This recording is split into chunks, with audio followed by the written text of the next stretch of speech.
नमस्कार दोस्तों, आज की इस वीडियो में बात करने वाले हैं उत्तर प्रदेश पुलिस के द्वारा जो है आप लोग कांस्टेबल पदों के लिए वैकेंसी जारी किया गया है। यहाँ पर जो है टोटल 32,000 प्लस पोस्ट पे यहाँ पे वैकेंसी जारी की गई है। टोटल 32,000 प्लस यहाँ पे वैकेंसी जारी की गई है। तो आप लोग इस वीडियो को पूरा देखिएगा। इस वीडियो में हम बात करने वाले हैं इस नोटिफिकेशन के बारे में, साथ में इसके सिलेबस के बारे में, सिलेक्शन के बारे में, एलिजिबिलिटी के बारे में, साथ में आप लोग का एप्लीकेशन फीस कौन कितना लग रहा है, कौन से कैंडिडेट भर सकते हैं, एज लिमिट क्या है, इन सभी चीजों पे इस वीडियो में बात करने वाले हैं। तो आप लोग इस वीडियो को पूरा देखिएगा। सबसे पहले तो बात कर लेते हैं, यहाँ पे देखने को मिलेगा जो आप लोगों को मेंशन किया गया है कि ये जो आप लोग का फॉर्म जारी किया गया है 31 दिसंबर 2025 को। और यहाँ पर आप लोग को सीधे तौर पर बोला गया है उत्तर प्रदेश पुलिस भर्ती प्रोन्नति बोर्ड को मुख्यालय सहित पुलिस महानिदेशक से निम्न पदों के सापेक्ष चयन हेतु अधियाचन प्राप्त हुए हैं। ठीक है, जिसमें आप लोग को कौन कौन से पद हैं, कौन कौन से पद के लिए यहाँ पे वैकेंसी जारी किया गया है उसके बारे में दिया गया है। सबसे पहले यहाँ पर देखिएगा तो क नंबर दिया गया है, ख नंबर दिया गया है। ठीक है, इस प्रकार से टोटल 7 पोस्ट के लिए वैकेंसी जारी की गई है, जिसमें आप लोगों को जो है इस बात को आप लोगों को ध्यान में रखना है। ठीक है, कि जब आप लोग फॉर्म भरिएगा तो किस पोस्ट के लिए फॉर्म भर रहे हैं, इस बात को आप लोग ध्यान में रखिएगा। जैसे देखिएगा तो यहाँ पे जेल बॉर्डर के लिए सिर्फ महिला के लिए वैकेंसी है। बहुत सारे ऐसे कैंडिडेट हैं जो गलती कर देते हैं, जो मेल कैंडिडेट हैं वो जेल बॉर्डर सिलेक्ट कर लेते हैं, या फिर जो फीमेल कैंडिडेट हैं यहाँ पर देखिएगा तो जेल बॉर्डर पुरुष वाले कैंडिडेट के लिए भी अलग है। ठीक है, यहाँ पर किस आप लोग को पोस्ट 6 दोनों अंतर है। ठीक है, तो इस बात को आप लोग ध्यान में रखिएगा फॉर्म फिलअप करते समय। उसी प्रकार से आप लोग देखिएगा तो क नंबर पोस्ट में आरक्षी नागरिक पुलिस के लिए पुरुष महिला दोनों के लिए पोस्ट है। ख नंबर में आरक्षी पीएससीसी के लिए सशस्त्र पुलिस पुरुष के लिए है। आरक्षी विशेष सुरक्षा बल के लिए जिसमें पुरुष कैंडिडेट के लिए फॉर्म है। महिला बटालियन है तो महिला आरक्षी के लिए यहाँ पे सिर्फ महिला कैंडिडेट के लिए है। आरक्षी घुड़सवार पुलिस जिसमें सिर्फ पुरुष कैंडिडेट के लिए है। ठीक है, तो यही होता है कि बहुत सारे कैंडिडेट नोटिफिकेशन वाली वीडियो नहीं देखते हैं और जिस प्रकार से फॉर्म भरते हैं तो उनको पता नहीं होता है कि कौन से पोस्ट को सिलेक्ट करें। ठीक है, क्योंकि बहुत बार ऐसे कैंडिडेट होते हैं जो महिला वाले जो सीट है उस पे उसको सिलेक्ट कर देते हैं। इसलिए वीडियो देखना जरूरी है कि कौन से कैंडिडेट के लिए कौन सा पोस्ट है और कौन सा कैंडिडेट के लिए कौन सा नहीं।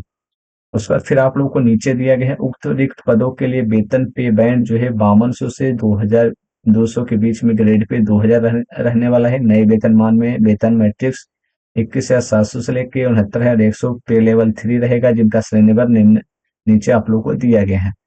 वही बात कर लेते हैं, यहाँ पर आप लोगों को दिया गया है आरक्षी नागरिक पुलिस पुरुष महिला रिक्त पदों श्रेणीवर विवरण, जिसमें क नंबर हमने बताया क नंबर पोस्ट के लिए क नंबर जो पोस्ट है आरक्षी नागरिक पुलिस पोस्ट है, जिसमें पुरुष महिला दोनों इस फॉर्म को भर पाएंगे।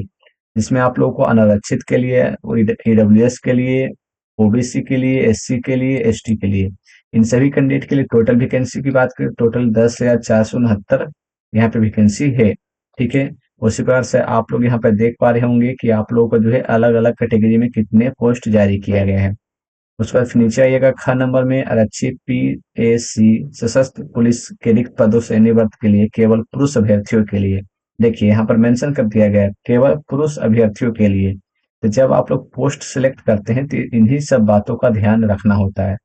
जिसमें अनारक्षित के लिए सारे यहाँ पे डिटेल मेंशन किया गया है। टोटल 15,131 पदों पे वैकेंसी जारी की गई। उसी प्रकार से आप नीचे आइएगा तो नीचे ग नंबर जो पोस्ट है उसमें आरक्षी विशेष सुरक्षा बल के लिए जिसमें केवल पुरुष अभ्यर्थी भर सकते हैं 1341 पोस्ट है। उसी प्रकार से जो महिला बटालियन वाले जो कैंडिडेट जो पोस्ट है उसमें आप लोगों का यहाँ पे मेंशन भी कर दिया है कौन कौन से जनपद में यहाँ पे लगेगा।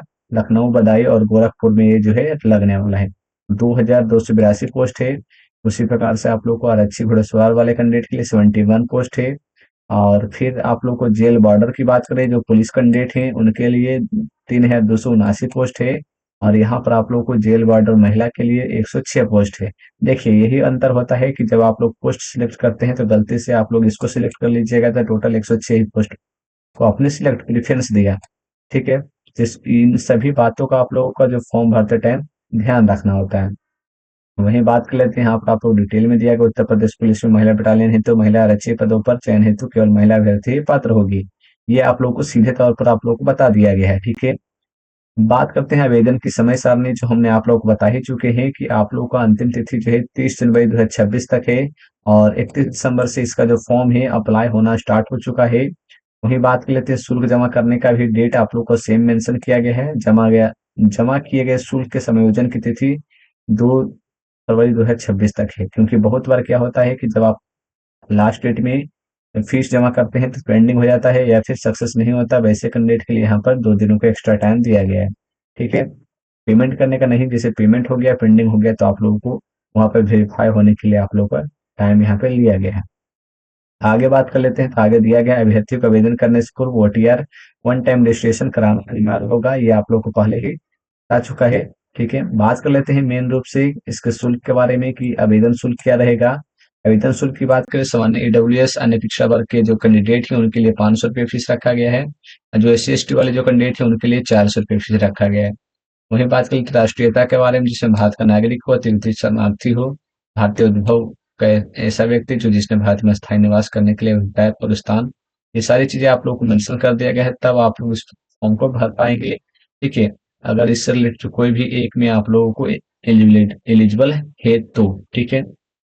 वहीं बात कर लेते हैं नीचे, नीचे आप लोग को दिया गया शैक्षिक अर्हता के बारे में, जिसमें आप लोगों को बताया गया है कि भारत में विधि द्वारा स्थापित किसी बोर्ड के द्वारा 12वीं यानी कि इंटरमीडिएट क्लास आप लोग पास कर चुके हैं, ठीक है। आप लोग पास सर्टिफिकेट आ चुका है, आप लोग इसको अप्लाई कर सकते हैं।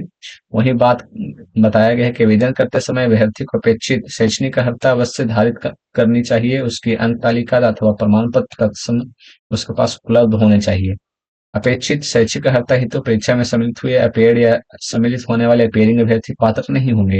यहाँ पर सीधे तौर पर आप लोग को एक चीज बता दिया गया है कि जब आप लोग इसका फॉर्म फिलअप कीजिएगा तो आप लोगों के पास सर्टिफिकेट होना चाहिए, ठीक है। 12th का जो सर्टिफिकेट है वो होना चाहिए, प्रोविजनल यहाँ पर नहीं बोला गया है। आप लोगों का जो ओरिजिनल सर्टिफिकेट है वो होना चाहिए, उसको अपलोड करना होगा जब आप लोग इसका फॉर्म फिलअप कीजिएगा तो। जो अपेयरिंग वाले जो कैंडिडेट हैं जिनका सर्टिफिकेट नहीं आया है, या फिर वैसे कैंडिडेट जिनका सर्टिफिकेट आ चुका है नहीं लाने गए हैं, या फिर वैसे कैंडिडेट जिनका अभी तक रिजल्ट नहीं आया है, रिजल्ट आ चुका है सर्टिफिकेट नहीं आया है, तो अपेयरिंग में होंगे, उनके वो एलिजिबल नहीं है। अपेयरिंग वाला कोई भी कैंडिडेट एलिजिबल नहीं है, ये सीधे तौर पर आप लोग को बता दिया गया है। साथ में आप लोगों को अगर अधिमानी अर्हता के लिए कोई अंक नहीं होंगे, बल्कि दो या दो से अधिक अभ्यर्थियों के बराबर अंक प्राप्त करने की दशा में अधिमानी अर्हता के अभ्यर्थियों को यहाँ पे पहले वरीयता दी जाएगी। यानी कि यहाँ पर ये कहा गया है कि वैसे कैंडिडेट के लिए अगर दो कैंडिडेट जो है, अगर किसी का 80 नंबर है और अदर का 80 नंबर है, और जो 80 नंबर है दूसरे कैंडिडेट को उसके पास DOE ACC या फिर नीलेट का कोई भी सर्टिफिकेट कंप्यूटर बेस्ड है, तो यहाँ पर जो है उसको प्राथमिकता दी जाएगी, ठीक है। आयु की बात कर लेते हैं, तो आयु यानी कि एज लिमिट की बात करें, एज लिमिट आप लोगों को 18 वर्ष की आयु होनी चाहिए कम से कम, और यहाँ पर 22 वर्ष की आयु प्राप्त न की हो, अर्थात अभ्यर्थी का जन्म 2 जुलाई 2003 से पूर्व 1 जुलाई 2007 के बाद नहीं होना चाहिए। ये आप लोग बता दिया। महिला अभ्यर्थियों के लिए 18 वर्ष से लेकर 25 वर्ष तक का यहाँ पे डेट मेंशन किया गया है, ठीक है। बाकी आप लोगों का जो छूट मिलता है उसके अनुसार यहाँ पे मेंशन कर दिया गया है कि जो OBC वाला कैंडिडेट है, SC ST वाले जो कैंडिडेट है उनको छूट दिया जाता है, उसके अनुसार आप लोग फॉर्म को भर पाएंगे। साथ में आप लोग यहाँ देखिएगा, तो आप लोगों को मेंशन कर दिया गया है कि यहाँ पर आप लोगों को मेंशन कर दिया गया है, अभ्यर्थी का चरित्र ऐसा होना चाहिए कि वह सरकारी सेवा में सेवायोजन के लिए सही प्रकार से उपयुक्त हो सके। नियुक्ति पदाधिकारी द्वारा इस संबंध में अपना समाधान किया जाएगा। वैवाहिक स्थिति के बारे में आप लोग को मेंशन किया गया, सेवा में किसी पद पर नियुक्ति के लिए ऐसा ऐसी व्यक्ति पात्र नहीं होंगी जिसकी एक से अधिक पति पत्नियां जीवित हो, या ऐसा ऐसी व्यक्ति पात्र नहीं होगा जिसने ऐसे व्यक्ति से विवाह किया हो जिससे पहले से एक पति या पत्नी जीवित हो, ठीक है। यहाँ पर आप लोगों को बता दिया गया है कि ऐसे कैंडिडेट एलिजिबल नहीं होंगे जिनके 2 पति या फिर 2 पत्नी हैं, या फिर अ, जिससे आपने शादी किया है उसके जो पति हैं अभी तक जिंदा है, तो वैसे कैंडिडेट भी अप्लाई नहीं कर सकते हैं।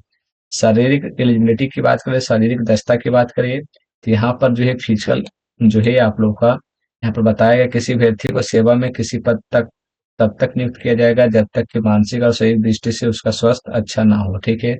ये आप लोग बता दिया गया है। यहाँ पर आप लोग को चिकित्सा बोर्ड से ऊंचाई से रिलेटेड उसके सीने और भार माप के लिए विविध शारीरिक मानक परीक्षण करेगा और नाक, नी, बो, लेग्स, फ्लैट, फीट, बेरिकेस, इन सभी चीजों को जांच किया जाएगा।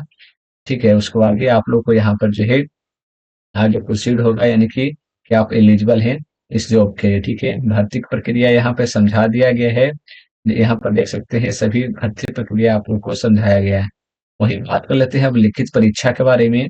लिखित परीक्षा के बारे की बात करें तो यहाँ पर आप लोग को मेंशन किया गया है लिखित परीक्षा के बारे में कि ऐसे अभ्यर्थी जिनके आवेदन पत्र प्रथम दृष्टया सही पाए जाएंगे उसे ऑफलाइन लिखित परीक्षा में सम्मिलित होने की अपेक्षा की जाएगी। यानी कि जब आप लोग फॉर्म फिलअप करते हैं तो अगर आप लोग का फॉर्म सारी चीजें सही भरा है तो आप लोग का जो फॉर्म रिजेक्ट नहीं किया जाएगा और आप लोग एग्जामिनेशन दे पाएंगे।